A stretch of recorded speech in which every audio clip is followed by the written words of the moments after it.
제가 학창 시절에 창세기 성경학교 하면 꼭 야곱 강의를 했습니다. 사실 저는 아브라함이나 또 이런 걸 요셉 이런 적을 하고 싶었는데 항상 제게 야곱 강의만 돌아왔습니다. 저는 그때는 왜 내가 야곱을 강의해야 되는지 한편으로는 좀 기분 나쁘고 한편으로는 또 야곱의 드라마틱한 삶이 너무 재미있고 그랬는데 인생을 좀 한 그 이후로 20, 30년 지내보니까 야곱의 삶이 참 새롭게 마음에 다가옵니다. 제가 감히 야곱을 공부하면서 창세기 하이라이트는 야곱 이야기가 아닌가 할 정도로 야곱의 매력에 좀 많이 빠졌습니다. 또 한편으로는 안타까움도 있습니다. 오늘은 본문이 좀 긴데 32장을 중심으로 함께 말씀을 나누고자 합니다. 32장 28절을 한번 같이 읽어볼까요? 32장 28절 시작. 그 사람이 말하였다. 내가 하나님과도 겨루어 이겼고 사람과도 겨루어 이겼으니 이제 내 이름은 야곱이 아니라 이스라엘이다. 하나님 아버지, 오늘 우리에게 아브라함의 하나님, 이삭의 하나님, 야곱의 하나님을 배우게 하시니 감사합니다. 이 시간 특별히 야곱을 찾아와 주시고 야곱과 씨름하여 주시고 야곱을 이스라엘로 바꾸시는 하나님을 만나기 원합니다. 아버지 하나님, 인생에 대한 여러 가지 생각이 많은 저희들이 이 말씀을 통해서 자신의 삶을 돌아보게 하시고 정말로 우리의 삶이 어떠해야 되는가를 새롭게 발견하고 하나님께 나아갈 수 있도록 은혜를 주시옵기를 간절히 기도합니다. 예수님 이름으로 기도했습니다. 아멘. 지난주 말씀을 나눈 대로 야곱은 아주 크게 성공을 했습니다. 크게 성공한 야곱은 이제 고향으로 돌아가기를 원했습니다. 말 그대로 금유환향이라고 할 수 있습니다. 이제 앞으로 야곱에게는 멋진 신세계가 열릴 것만 같습니다. 그러나 그는 시작도 하기 전에 그동안 얻은 모든 것을 다 잃다시피 하였습니다. 그야말로 혼자 남았습니다. 하나님은 이러한 야곱을 찾아오시고 그를 돕기 원하십니다. 하나님은 야곱을 어떻게 도와주시겠습니까? 오늘 말씀은 야곱의 인생의 어찌 보면 하이라이트요, 하나의 또 분기점이라고 할 수 있습니다. 말씀을 통해서 나의 삶에서 정말 중요한 것이 무엇인가를 배우고 절망 가운데서 나를 찾아오시는 하나님을 만날 수 있기를 기도합니다. 1장 모든 것을 다 잃은 야곱의 금유환향 31장입니다. 야곱은 지독한 라반의 회방에도 불구하고 마침내 큰 부자가 되었습니다. 그러자 라반의 아들들이 야곱을 시기한 눈으로 째려보기 시작했습니다. 라반의 태도도 이전 같지 않았습니다. 야곱이 사위인데 두 딸이나 그것도 함께하는 사위인데도 영 아주 눈초리가 달랐습니다. 무엇보다 하나님은 야곱에게 이제 고향으로 돌아갈 것을 말씀했습니다. 야곱도 돌아갈 준비를 했습니다. 그러면 먼저 해결해야 할 문제가 있었습니다. 그것은 바로 아내들이 동의하는 거였습니다. 야곱은 먼저 두 아내를 들판으로 불러내서 하나님이 베푸신 은혜를 증거했습니다. 또 하나님께서 고향으로 돌아가라고 했습니다. 한번 생각해 보세요. 예전의 야곱 같으면 두 아내에게 우리 고향이 얼마나 살기 좋고 아이들 키우기도 얼마나 좋고 내가 고향에 들어가면 얼마나 착할 것인가, 장밋빛 고향을 얘기하고 핑크빛 약속을 하면서 아내를 아마 설득하려고 할 것입니다. 그러나 야곱이 달라졌죠. 오직 하나님이 베푸신 일을 말하면서 두 아내에게 말했습니다. 그때 라헬과 레아가 야곱을 따라가겠다고 하였습니다. 아내들이 준비되자 야곱은 이제 도망칠 낌새를 조금도 보이지 않은 채 라반을 싹 속이고 있다가 모든 재산을 챙겨가지고 어느 날 밤 샥 도망을 했습니다. 라반이 사흘 만에 알고서 친척들과 함께 야곱을 추격하기 시작했습니다. 그로서는 늘 가지고 놀던 평생을 이용해 먹을 수 있던 이 야곱이 도망갔으니까 얼마나 속이 상했겠습니까? 하나님은 이런 라반에게 야곱을 건들지 말라고 경고하였습니다. 야곱을 만난 라반은 어찌 이럴 수 있는가 따지면서 가족의 수호신상을 찾고자 했지만 라헬이 그 수호신상을 깔고 앉아 있으므로 찾지를 못했습니다. 이건 참 재밌는 이야기예요. 라반이 그토록 찾고자 하는 그 엄청난 수호신상이 라헬의 엉덩이 밑에 깔려 있습니다. 하나님께서 수호신상을 조롱하는 것이죠. 어찌됐든 이 라반에게 야곱은 지난 20년 세월에 맺힌 마음의 분노와 한을 다 쏟아놓고 있습니다. 하나님은 10번이나 계약을 바꾸면서 야곱을 등쳐먹은 라반을 가만두지 않으시고 그런 가운데서도 야곱을 보호하시고 야곱에게 승리를 주셨습니다. 결국 라반은 딸도 내 딸이고 손자도 내 손자고 네 양떼 다 내 것이다 말하면서 야곱과 언약을 맺자고 하였습니다. 겉으로는 내 딸과 내 손자를 보호하겠다고 말하였지만 그의 속셈은 52절에 보면 야곱이 혹시라도 자신을 치지 않을까 하는 두려움 때문이었습니다. 야곱의 말을 듣고 보니까 20년 동안 꾹꾹 눌러온 이 분노와 한이 가득한데 크게 성공한 야곱이 어느 날 마음을 돌려먹고 치기 시작하면 당할 수 없다는 것을 라반이 안 것입니다.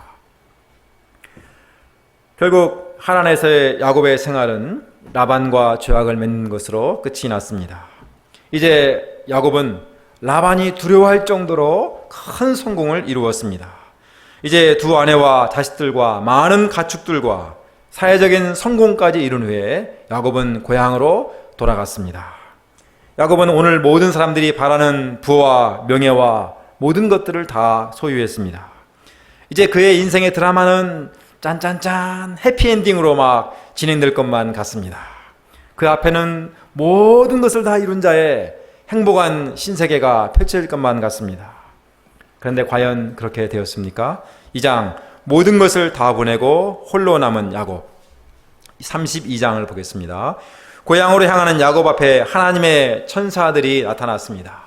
그동안 하란에 가 있던 야곱을 지키고 보호하던 천사들이 고향으로 돌아가는 야곱과 함께 짠짠 같이 철군하면서 그를 에스코트하는 것이었습니다. 근데 야곱은 이걸 알지 못합니다. 고향이 가까워지자 오히려 야곱은 형 에서를 만날 준비를 시작했습니다. 그는 먼저 에서에게 심부름꾼을 보내서 자기가 온다는 소식을 알렸습니다. 야곱은 에서에게 자기도 이제 크게 성공했으니까 지난 일은 다 잊어버리고 자기를 너그럽게 봐달라고 이렇게 이야기를 전했습니다. 이 정도만 하면 20년 세월이 지났으니까 형 에서도 이제 마음이 다 녹아서 자기를 잘 맞아주리라 생각했던 것 같습니다. 그러나 야곱에게 들려온 소식이 무엇입니까? 형 에서가 무려 400명의 부하를 거느리고 자기를 치러 온다는 소식이었습니다. 이 소식을 듣는 순간 야곱은 너무나 두렵고 걱정이 되었습니다. 야곱은 20년의 세월이 지났으니까 세월이 약이라고 생각했습니다. 분노도 사라지고 이제는 형제간에 그냥 살 수 있을 것이라고 생각했습니다. 그러나 에서는 오히려 20년 동안 복수의 칼을 갈고 이날이 오기만을 기다린 사람처럼 야곱을 치고자 달려오고 있었습니다. 야곱은 비로소 사태의 심각성을 깨달았습니다. 그러면서 나름대로 이 문제를 해결하고자 야곱은 작전을 펴기 시작했습니다. 먼저 그는 자기 일행과 양떼와 소떼와 낙타떼를 두 패로 나누었습니다. 에서가 와서 한 패를 치면 이쪽은 도망가서 절반은 건지리라는 분산 작전을 준비한 것입니다. 그 다음에 야곱이 무엇을 합니까? 일단 그렇게 나눠놓고 기도했습니다. 그는 할아버지 아브라함을 보살펴 주신 하나님, 아버지 이삭을 보살펴 주신 하나님, 그 하나님께서 이렇게 약속하지 않으셨는가? 그러니까 형 에서에게서 자기를 구원해 달라고 하나님께 기도하였습니다. 그의 기도는 너무나 절실했습니다. 그것은 하나의 몸부림이요 고통스러운 탄식이었습니다. 그러나 그렇게 기도했지만 그의 마음에 있는 두려움은 해결되지 않았습니다. 그러자 그는 다시 세 번째 작전을 펴기 시작했습니다. 그것은 선물 공세였습니다. 그는 자기가 가진 동물 중에서 선물 보따리를 준비했습니다. 준비한 양, 염소, 낙타, 황소, 나귀의 숫자가 무려 550마리나 되었습니다. 야곱이 라반 밑에서 양 한 마리를 얻고자 그렇게 눈물 쏟으면서 땀 흘리면서 아주 고생하면서 모은 재산인데 그 많은 재산 중에서, 그렇게 힘들게 얻은 재산 중에서 550만 원 되는 엄청난 선물을 그냥 딱 에서를 위해서 떼어놨습니다. 그렇다고 한 번에 주는 게 아닙니다. 한 때, 두 때, 세 때, 나머지 때 나눠가지고 시차를 주고 선물 공세를 잘 하고 보냈습니다. 그렇게 하면 선물이 연달아서 오고 또 오고 또 오고 하는 사이에 화가 났던 에서의 분노가 점점 누그러지고 나중에 야곱을 만났을 때는 선물에 마음이 다 녹아가지고 자기를 잘 맞아줄 것이다, 이렇게 야곱이 나름대로 이 계산을 한 것입니다. 야곱이 정말 대단한 사람입니다. 야곱은 이렇게 자신이 할 수 있는 모든 것을 쏟아부으면서 어떻게든지 형 에서의 분노를 누그러뜨리고 자기 인생의 문제를 해결하고자 노력했습니다. 그리고는 그날 밤에 누웠는데 야곱의 마음이 불안했습니다. 그렇게 다 했는데도 뭔가 해결되지 않는 두려움 때문에 잠이 오지 않았습니다. 그는 그 밤에 다시 일어나서 두 아내와 두 여종과 11 아들을 깨워가지고 야복나루를 건너게 했습니다. 자기에게 딸린 모든 소유도 다 보냈습니다. 그런데 자기는 그 밤에 그 강을 건너지 못하고 뒤에 홀로 남았습니다. 자기 아내와 자식들은 앞서가다가 분노한 에서의 추격대에게 맞아 죽을지도 모르는데 아버지라는 사람이, 남편이라는 사람이 가지 못하고 맨 뒤에 남아서 웅크리고 있었습니다. 야곱의 마음은 그만큼 불안하고 두려웠습니다. 야복강은 강이라고 할 수 없을 정도로 아주 조그만 개천에 불과합니다. 요단강의 한 주류로 그냥 조그만 실개천입니다. 야곱은 이 야복강을 건너서 하나님이 약속하신 새로운 땅에 들어가야 되는데 그 작은 개천을 야곱은 건너지 못하고 있습니다. 결국 야곱은 모든 것을 다 떠내보내고 홀로 남은 자가 되었습니다. 그 주위엔 아무것도 없습니다. 야곱은 지난 20년 동안 누구보다 열심히 몸부림치면서 살아왔습니다. 그가 라반에게 한 고백대로 모든 고통의 세월 속에서도 잠도 제대로 못 자고 제대로 입지도 못하고 먹지도 못하고 정말로 그는 몸부림치며 살아왔습니다. 사랑을 얻기 위해서, 재물을 얻기 위해서 가진 고생을 그는 다하였습니다. 그래서 그는 자기가 원하는 것들을 하나하나 얻었습니다. 사랑도 얻고 재산도 얻고 자식도 얻고 큰 성공을 마침내 이루었습니다. 이제는 라반까지 인정할 정도로 사회적인 위치까지 그는 올라갔습니다. 다 얻었는데, 모든 것을 얻었는데 이제 행복의 문이 활짝 열릴 줄 알았는데 지금 야곱 곁에는 아무것도 남아있지 않았습니다. 사랑도 떠나갔습니다. 그렇게 마음밭에 사랑했던 라헬이 나만은 당신 곁에 남아있겠어요, 그럴 줄 알았는데 가라니까 그냥 가버렸어요. 자식들도 어느 한 놈 남아가지고 저는 아버지 옆을 지키겠습니다 하는 놈이 한 놈도 없고 딸도 소용없어요. 가버렸어요. 아들, 딸 다 소용없는 것 같습니다. 재산 그렇게 많이 모았는데 다 그의 곁을 떠났습니다.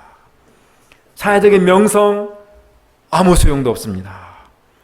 그가 그렇게 써서 모은 모든 것들이 지금 야곱 곁에 아무것도 남아있지 않습니다. 야곱은 무슨 생각을 했겠습니까? 내가 그렇게 써서 모은 것들이 지금 과연 내 인생에 무슨 소용인가? 내가 이것을 위해서 그렇게 살아왔던가 하는 생각이 밀려왔을 것입니다. 그런데 야곱이 왜 이렇게 되었습니까? 투자를 잘못했기 때문입니까? 아니면 사람을 잘못 만난 것입니까? 그것은 바로 그가 20년 전에 행한 일 때문이었습니다. 그는 덮으려고 했지만 에서는 나는 내가 20년 전에 한 일을 알고 있다 하면서 그를 추격하고 있습니다. 그것은 바로 그의 죄 문제였습니다. 죄는 세월이 지난다고 저절로 해결되지 않습니다. 죄는 반드시 드러나서 결국 인생의 발목을 잡게 됩니다. 내가 그렇게 힘들여 쌓아놓은 것들을 한순간에 무너지게 하는 엄청난 폭발력을 죄는 가지고 있습니다. 지난주에 지역구 국회의원을 2번이나 한 상당한 유명한 정치인이 한강에 뛰어들어서 자살을 했습니다. 다 사람들이 이상하게 생각했어요. 그가 남긴 유서에 보니까 그가 몇 년 전에 행한 일 때문에 검찰의 조사를 받게 되고 자기 죄가 다 드러나서 견딜 수 없는 고통 때문에 모든 책임을 지고 떠난다고 남겨놨습니다. 절망의 끝자락에서 그가 마지막 길을 선택하는 것입니다. 그런데 이 사람만이 아닙니다. 우리는 그동안 누구보다 많은 것을 얻었다고 여겼던 사람들이 한순간에 극단적인 선택을 하는 것을 수없이 봐왔습니다. 많은 것을 얻었지만 또 그렇게 얻고자 몸부림치며 살아왔지만 해결되지 못한 인생의 문제가, 그 죄의 문제가 결국 한 사람의 인생을 파국으로 이끄는 것을 봅니다. 해결되지 못한 인생의 문제가 그 사람을 붙잡을 때 그가 아무리 애써 쌓은 공든탑이라도 다 소용없이 무너져 내립니다. 야곱은 이제 어떻게 해야 되겠습니까? 누가 야곱을 도울 수가 있겠습니까? 3장 야곱을 찾아와 도우신 하나님, 32장 24절부터 보겠습니다. 야곱은 그동안 나름대로 문제를 해결하고자 자신이 할 수 있는 카드를 다 뽑아서 사용했습니다. 이제 그가 할 수 있는 것은 아무것도 없습니다. 이런 그를 누가 도울 수가 있겠습니까? 이 절망의 밤에 누가 야곱을 찾아왔습니까? 24절 한번 같이 읽어볼까요? 32장 24절 시작.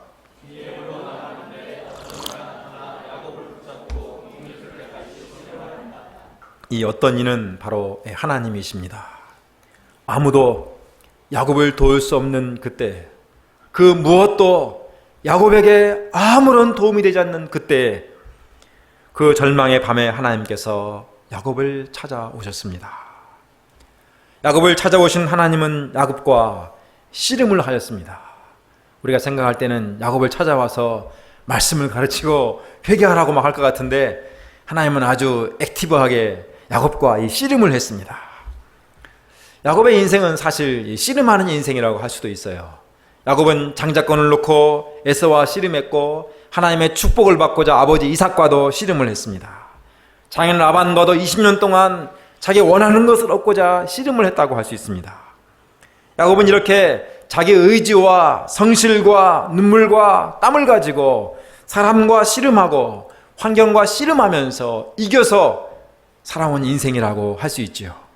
그런데 이제 하나님께서 이런 야곱을 찾아오셔가지고 그와 씨름을 해 주셨습니다.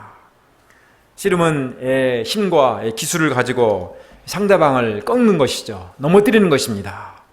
하나님께서 야곱과 씨름하셨다는 것은 하나님께서 야곱을 꺾고자 그와 싸워주신 것을 의미합니다. 하나님은 야곱의 강한 자아와 의지와 자기 중인적인 마음과 싸워서 그를 꺾고자 하셨습니다. 그런데 야곱이 금방 무너졌습니까? 야곱은 지금 아무것도 그에게 남아있지 않습니다. 정말로 이제는 완전히 망한 인생입니다. 이 정도가 되면 대부분의 사람들은 절망해서 모든 것을 포기하고 그냥 주저앉습니다. 씨름할 것도 없어요. 그냥 와서 건들면 탑 주저앉을 사람인데 야곱은 역시 강합니다. 그런 상황에서도 아무것도 의지할 것 없는 가운데서도 야곱은 쉽게 무너지지 않습니다. 아무것도 없지만 아직까지 남아있는 그의 자존심이 있고 의지가 있고 강한 자아가 그에게 남아있습니다.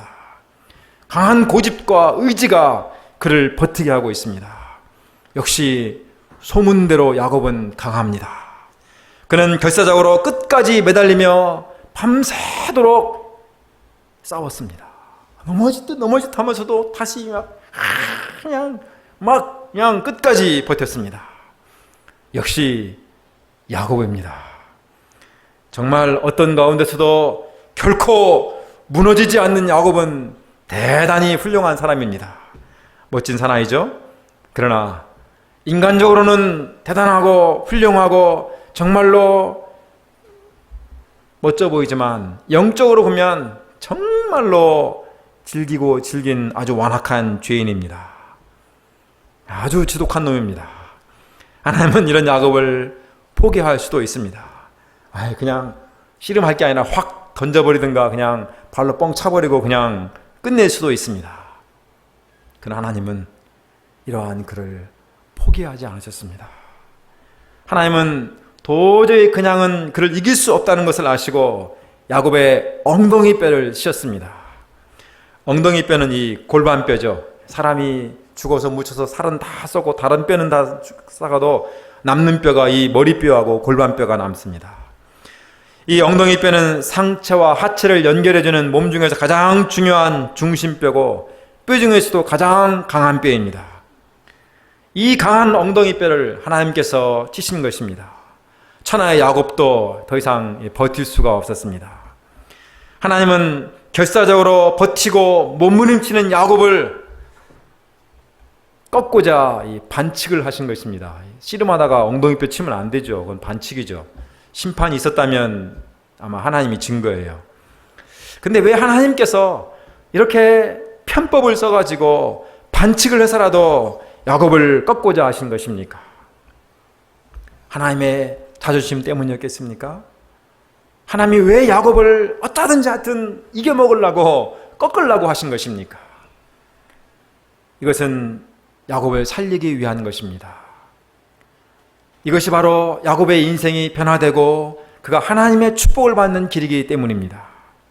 이제 야곱은 하란에서 가나안으로 들어가야 됩니다. 하나님의 약속의 땅으로 야곱은 이제 들어가야 됩니다. 이제 새로운 삶을 살아야 됩니다. 할아버지 아브라함, 아버지 이삭으로 이어지는 하나님의 구원 역사를 이뤄가는 새로운 인생을 그가 시작해야 됩니다. 믿음의 조상으로서 그의 삶이 새롭게 펼쳐져야 됩니다. 그건 정말 그가 원했던 길이기도 하지요. 그런데 그런 새로운 삶을 살아야 되는데 야곱의 지금 모습은 전혀 하나님의 사람의 모습이 아닙니다. 여전히 자기를 의지하고 자기가 강하고 자기 생각과 자기 주장과 자기 자아를 강하게 주장하고 있는 아주 똘똘 뭉친 아주 그냥 차돌 같은 사람으로 남아 있습니다. 그는 오직 자기 의지와 자기 성실과 자기 욕심과 자기 꿈만을 따라서 살아가고 있는 사람이라고 할 수 있습니다. 이런 야곱을 그대로 두면 어떻게 되겠습니까? 인간적으로는 잘 살 수도 있습니다. 나름대로 성공할 수 있고 나름대로 이름을 낼 수도 있고 뭔가 폼나는 인생을 살아갈 수도 있을지 모릅니다. 그러나 그것은 결국 그 인생의 한 세계로 살다가 끝나버리는 인생입니다. 자기 고집과 성실과 자기 생각으로 사는 한 인생으로 끝날 수밖에 없는 사람입니다. 그는 결코 하나님의 사람이나 믿음의 주상이 될 수가 없습니다. 하나님의 원대한 구원 역사에 그는 결코 쓰임받을 수 없는 사람입니다. 그의 삶은 결국 에서와 같은 길로 끝날 수밖에 없습니다. 그러므로 하나님은 그를 변화된 새로운 삶, 변화된 새로운 존재로 바꾸어서 약속의 땅에 들여보내고자 그와 씨름하시고 그의 강한 자아를 깨기를 원하였습니다. 이를 위해 하나님은 그와 씨름해 주시고 그의 엉덩이뼈를 치셨습니다. 야곱은 이제 모든 것을 다 잊고 거기에 엉덩이뼈까지 다쳤습니다. 그래도 야곱은 그 엉덩이뼈가 다쳐서 막 통증이 몰려오는데도 야곱은 무너지지 않았습니다. 그런 가운데 야곱이 구하는 바가 무엇입니까? 26절 한번 같이 읽어볼까요? 26절 시작.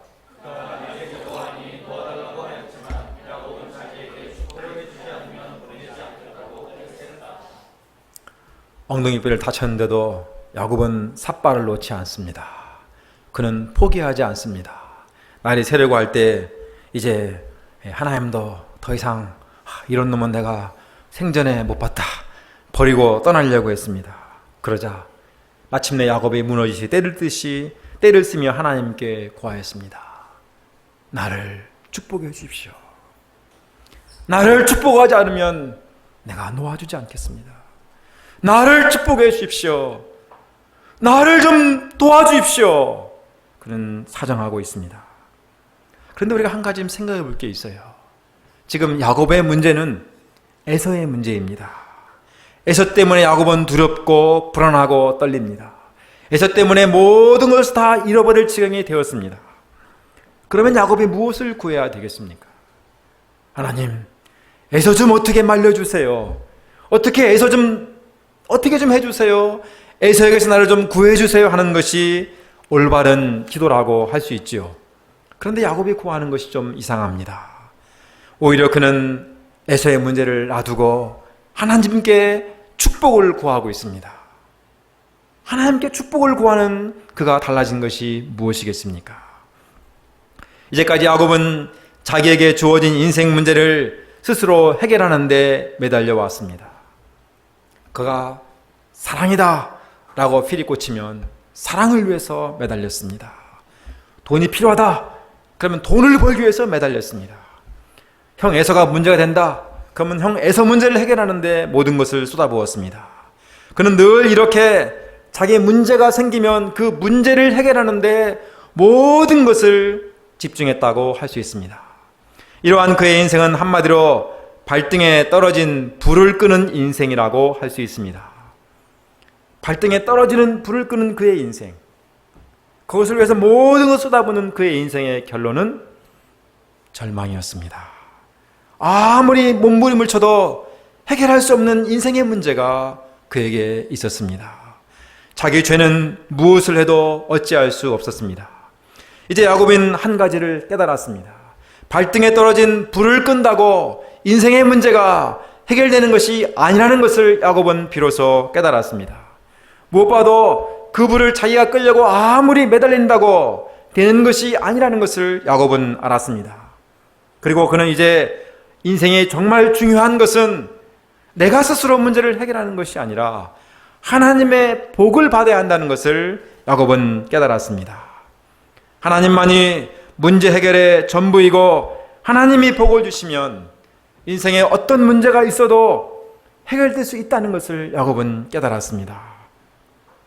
사실 지금 에서의 문제가 해결된다고 인생의 행복이 열리는 것은 결코 아닙니다.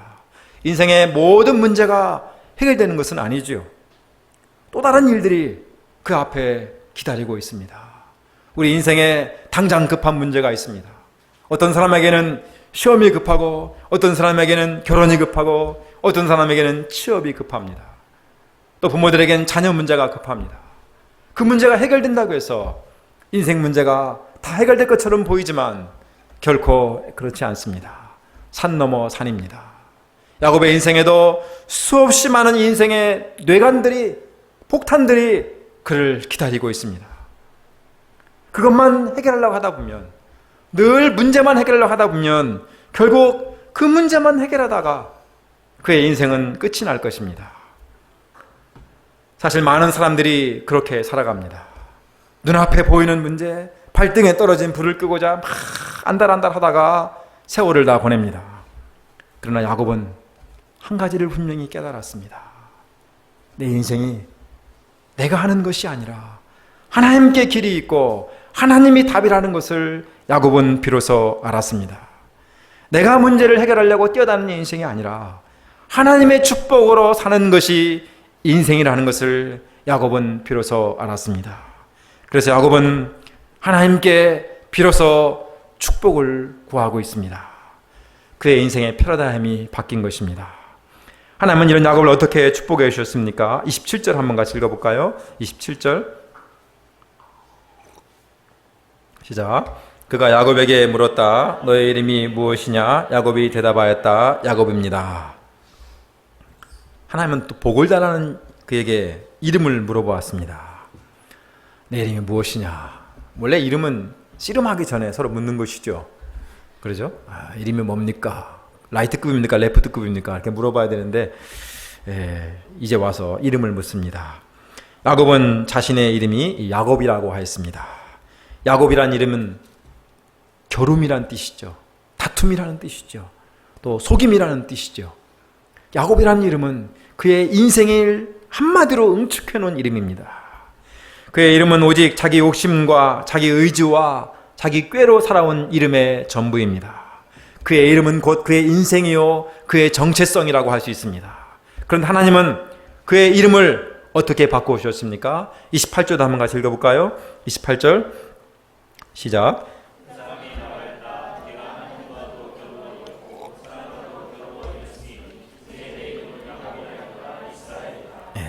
하나님은 야곱이 하나님과도 겨루어 이겼고 사람과도 겨루어 이겼다고 하였습니다. 야곱이 사람과 겨루어 이긴 것은 우리가 이해할 수 있죠. 에서와도 겨루어 이겼고 이삭도 이겼고 라반과의 싸움에서도 야곱은 이겼습니다. 그는 지는 것 같았지만 옥두기처럼 일어나가지고 연전연승하며 살아왔습니다. 사람만 이겼습니까? 그는 환경도 이겼습니다. 모든 불리한 조건도 그는 이기고 극복하고 승리했습니다.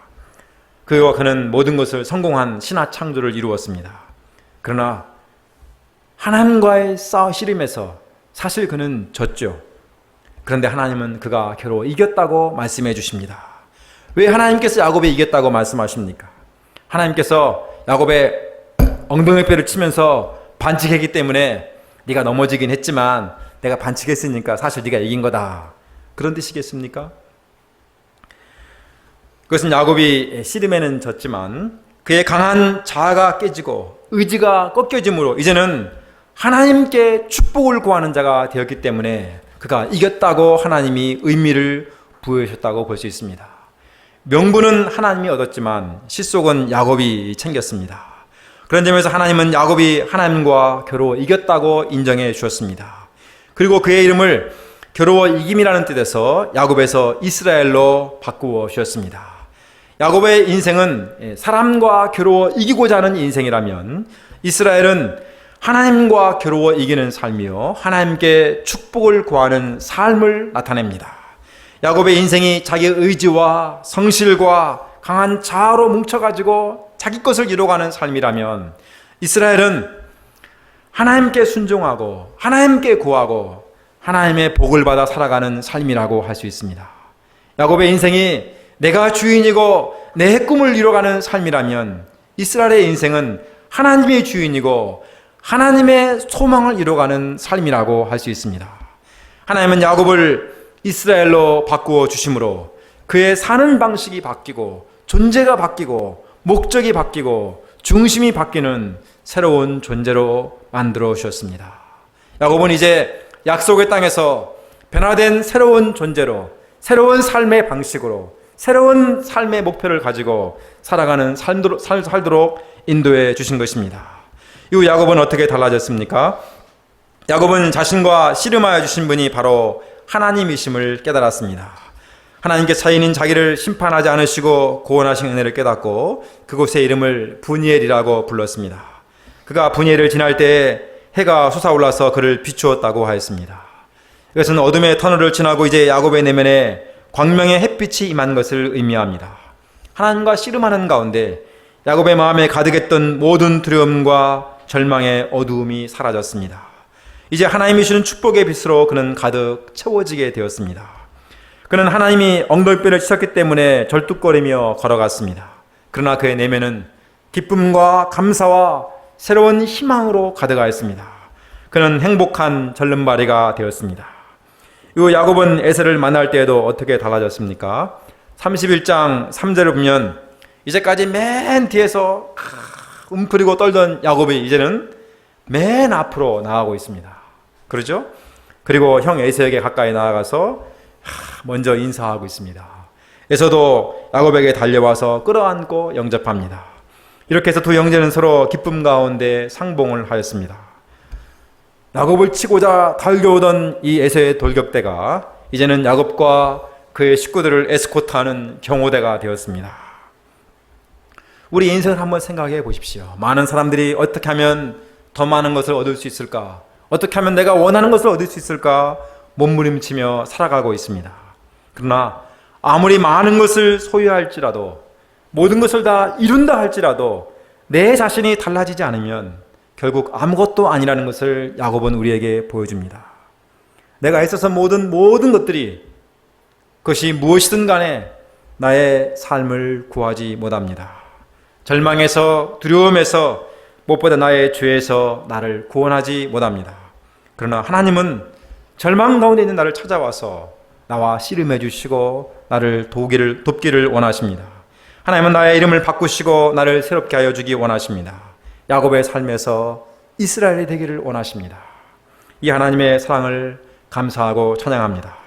우리가 내 힘만으로 사는 인생이 아니라 하나님의 축복을 받고 하나님의 도우심을 받으며 살아가는 삶이 되기를 간절히 기도합니다.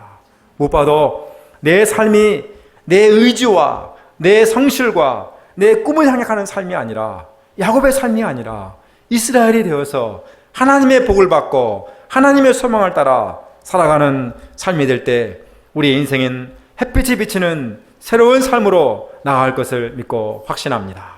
이 삶이 될 수 있기를 축복하고 기도합니다. 기도하겠습니다. 하나님 아버지, 야곱의 인생을 이스라엘로 바꾸신 하나님을 인해서 감사합니다. 야곱의 삶은 자기 의지와 자기 목표와 자기 성실과 자기 꿈을 가지고 살아가는 인생이었습니다. 그러나 그의 인생은 결국 죄의 암초를 만나서 부딪히고 파산하고 모든 것을 잃어버리는 삶이 될 수밖에 없는 것을 깨닫습니다. 그러나 하나님께서 이런 인생을 찾아와 주시고 씨름하여 주시고 그의 존재를 바꾸어 주시는 것을 인해서 감사합니다. 하나님 아버지, 우리의 삶이 나의 꿈과 나의 의지와 나의 강한 자아를 이뤄가는 삶이 아니라 하나님께 축복을 구하고 하나님의 복을 받으며 하나님의 주시는 꿈과 소망을 따라 사는 삶이 될 수 있도록 인도해 주시옵기를 간절히 기도합니다. 야곱의 삶이 아니라 이스라엘의 삶으로 우리의 삶이 바뀌게 도와주시고 진정으로 내 인생에 햇빛이 비치는 새로운 삶이 되고 하나님께 쓰임받는 진정한 복된 삶이 될 수 있도록 축복하여 주시옵기를 간절히 소원하고 기도합니다. 예수님의 이름으로 기도하였습니다. 아멘.